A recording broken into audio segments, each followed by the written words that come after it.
এ আলেম সমাজ, এ ইমাম সাহেব সমাজ, এ পীরজাদা পীর সাহেব সমাজ, যে নবীর কথা বলার জন্য আলেমের ইজ্জত রয়েছে, যে নবীর বাণী শোনার জন্য মানুষ ছুটে ছুটে তোমার কাছে আসে, সেই নবীর উপরে আজকে আঘাত আসে।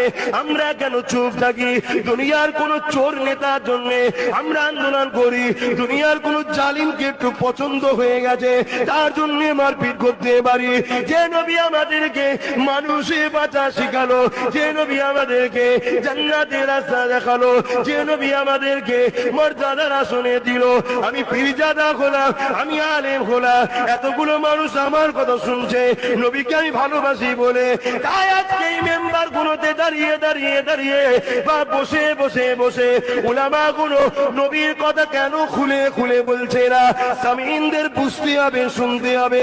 শুনে রেখে দাও, আল্লাহ কোরআনে যেখানে বলেছে ইয়া আইয়ুহান নাস